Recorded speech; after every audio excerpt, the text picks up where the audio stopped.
درود بر شما، امیدوارم که حالتون خوب باشه. رپ با مجوز یا رپ بدون مجوز، یکی از چالش‌هایی که امروز باهاش خیلی در ارتباط هستیم و به خصوص رپ فارسی برای اولین بار داره با این چالش به صورت خیلی مستقیم برخورد میکنه و موسیقی در ایران به صورتی هست در حال حاضر که در متشنج‌ترین حالت ممکنه. سوال‌هایی که مطرح میشه برای افراد زیادی، چه آرتیست ها چه مخاطب ها، که رپ چجوری میتونه مجوز بگیره. ما در مسیر این فرهنگ که حدود 20 سال و کمی بیشتر در حال فعالیت هست، به این چالش ها داشتیم که بخوایم چیزهای زیادی رو با عنوان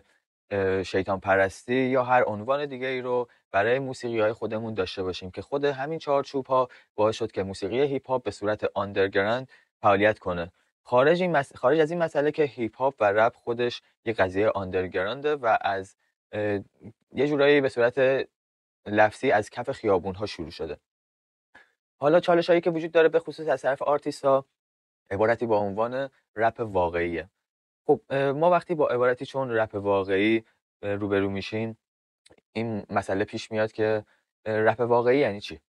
خب نکنید من در جواب تمام چیزهایی که به گوشم میخوره خودم در ابتدا باش روبرو شدم، به دنبال پاسخهاش گشتم و در مسیر خودم فکرها و نظریه هایی رو دارم که بیان میکنم و خوشحال میشم که اساتید هم نظرات خودشون رو اعلام کنن تا بتونیم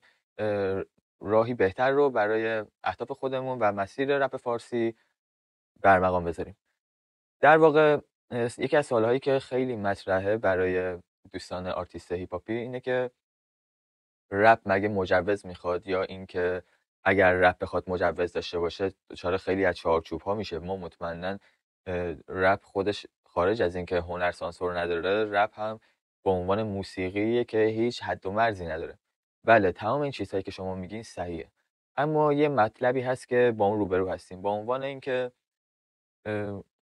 در حال حاضر موسیقی فقط یک هنر نیست بلکه یک صنعت هم محسوب میشه و یکی از چیزهایی که داره به صورت مستقیم رو فرهنگ و افکار آدم ها تاثیر میذاره. یکی از وظایفی که آرتیست بر عهده داره اینه که بخواد علاوه بر این که ارائه مطالب بده، به عنوان یک شخص مرجع و الگو برای طرفداران خودش محسوب میشه، یک سری وظایف اجتماعی رو مطمئنا بر دوش خودش داره. به عنوان مثال، ما در فرهنگ ایرانی چیزی رو با عنوان الفاظ رکیک توی حرفامون همیشه به عنوان یه چیز بد شناخته می شده و مطمئنا خود آرتیست ها هم اگر بخوام به عنوان مثال با خانواده خودشون، حالا بچه خودشونه یا خانواده خودشه، پدرشه، مادرشه، خواهرشه، برادرشه، بخواد در هر مکانی با یک سری الفاظ رکیک داخل شعرها به گوشش بخواد دچار یه حس بدی بشه و مطمئنا این یک چیز غیر فرهنگیه، مطمئنا دچار حس بدی میشه و دوست نداره که چنین اتفاقی بیفته، حتی اگر اون شخصی که خودش تولید کننده اون اثر هست.